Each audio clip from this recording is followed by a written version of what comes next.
दोस्तों, चांद की सतह पर गया अपना लैंडर विक्रम और रोवर प्रज्ञान इस वक्त गहरी नींद में सोया हुआ है। चांद के दक्षिणी ध्रुव इलाके में इस वक्त घनी रात का है। वहां तापमान भी 230 डिग्री के करीब है।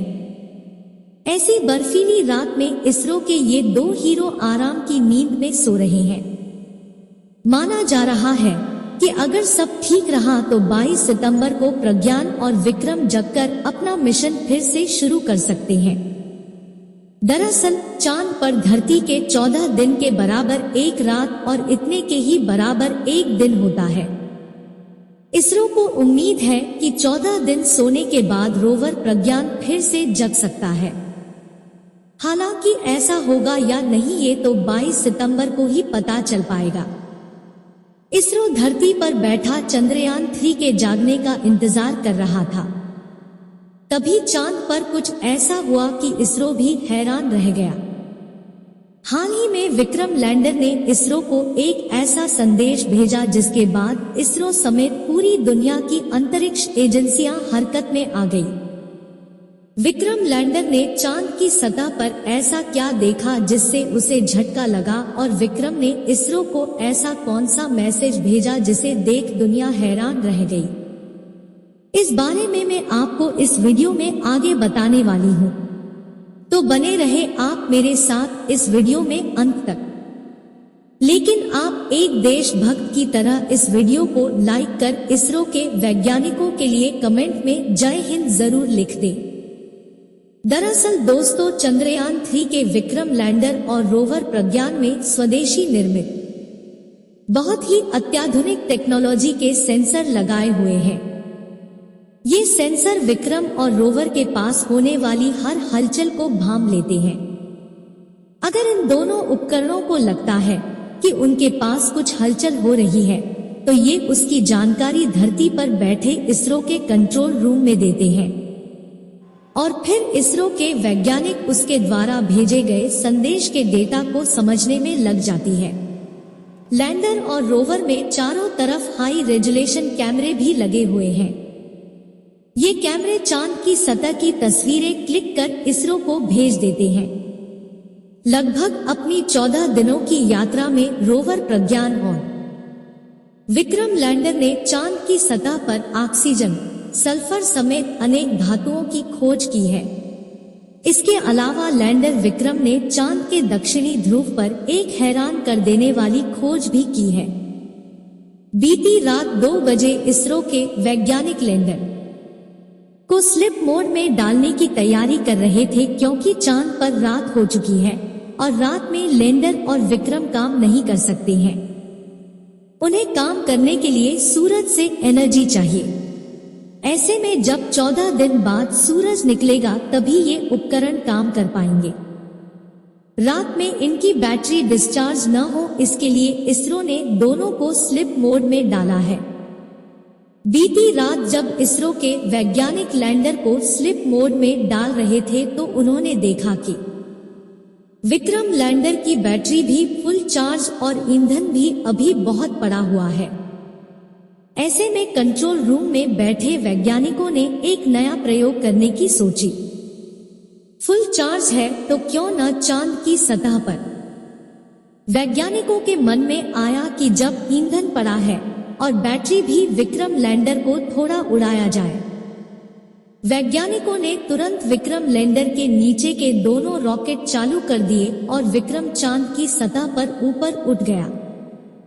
40 मीटर ऊपर उठाने के बाद 40 मीटर दूर ही उसकी फिर लैंडिंग करवा दी। जिस दक्षिणी ध्रुव पर लैंडिंग करवाने के नाम से नासा जैसी अंतरिक्ष एजेंसी की भी सांसें फूल जाती हैं, वहां पर इसरो के वैज्ञानिकों ने विक्रम लैंडर की 2 बार सफल लैंडिंग करवाकर सबको चौंका दिया। दोबारा लैंड करने के बाद लैंडर को स्लिप मोड में डालने के लिए इसरो के वैज्ञानिक उसके उपकरण बंद करने में लग गए। अचानक ही विक्रम लैंडर के सेंसरों को महसूस हुआ कि उनके आसपास कुछ हलचल हुई है। सेंसरों ने दक्षिणी ध्रुव की सतह पर प्राकृतिक घटना को रिटायर्ड किया है। और विक्रम लैंडर ने भी एक झटका सा महसूस किया। लैंडर ने तुरंत इसरो को संदेश भेजा कि कुछ ऐसा हो रहा है जो उसे हिला रहा है।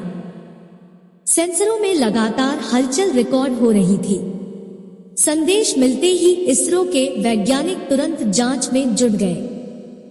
उन्होंने विक्रम लैंडर पर लगे ILS उपकरण को जांच करने में लगा दिया कि वहां क्या हो रहा है। कहीं कोई एलियन या कोई ऐसा रहस्य तो नहीं है जो विक्रम लैंडर के पास पहुंचकर उससे छेड़खानी कर रहा है। उपकरण ने प्रज्ञान रोवर और अन्य उपकरणों की हलचल के बारे में भी पता लगाया तो पाया कि चांद की सतह पर कंपन भूकंप या दूसरी कृत्रिम घटनाओं के कारण हो सकता है। चांद पर आने वाले भूकंप को अर्थक्वेक नहीं बल्कि मूलत्वे कहा जाता है। लेकिन दोस्तों, चांद पर भूकंप पृथ्वी की तरह नहीं आते हैं। धरती पर सिर्फ कुछ मिनट तक भूकंप आते हैं, जबकि चांद पर आधे घंटे तक भूकंप के झटके आते रहते हैं। इतनी देर तक भूकंप को देखकर वैज्ञानिक भी हैरान रह गए। चांद पर भूकंप क्यों आता है, इस रहस्य का अभी तक वैज्ञानिक ठीक से पता नहीं लगा पाए हैं। लेकिन वैज्ञानिकों का मानना है कि धरती के गुरुत्वीय प्रभाव के अलावा उल्कापिंड के गिरने से भी चांद पर भूकंप के झटके आते हैं। इसरो फिलहाल पड़ताल कर रहा है कि चांद की सतह पर यह अजीब हलचल क्यों हुई।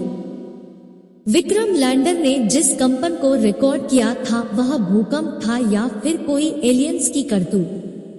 दोस्तों, आपको क्या लगता है ये सब एलियंस की वजह से हुआ था? कमेंट बॉक्स में अपनी राय दें।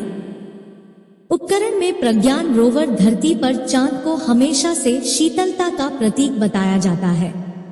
चंद्रयान 3 ने पता लगाया कि चांद सभी की उम्मीदों से कहीं ज्यादा गर्म है। दरअसल सूर्य की किरणों से चमकने वाले चांद की सतह का तापमान 50 डिग्री सेल्सियस है।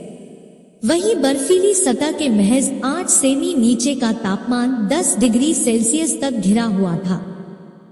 फिलहाल चंद्रयान, अमेरिका लैंडर विक्रम और रोवर प्रज्ञान चांद पर गहरी नींद में चले गए हैं। नींद में गए विक्रम का रिसीवर अभी भी ऑन है। उम्मीद है कि दोनों 22 सितंबर को फिर सक्रिय हो जाएंगे। प्रज्ञान और विक्रम ने नींद में जाते समय चांद की रात में सुरक्षित रहने लायक ऊर्जा बचाकर रखी है ताकि भीषण ठंड से बचा जा सके। विक्रम लैंडर धरती से करीब 3,71,841 किलोमीटर दूर मौजूद है।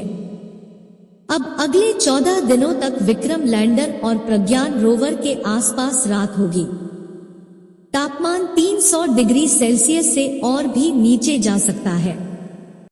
आज के इस वीडियो में बस इतना ही। मिलते हैं जल्द ही अगले नॉलेजेबल और चंद्रयान 3 के नए अपडेट के साथ।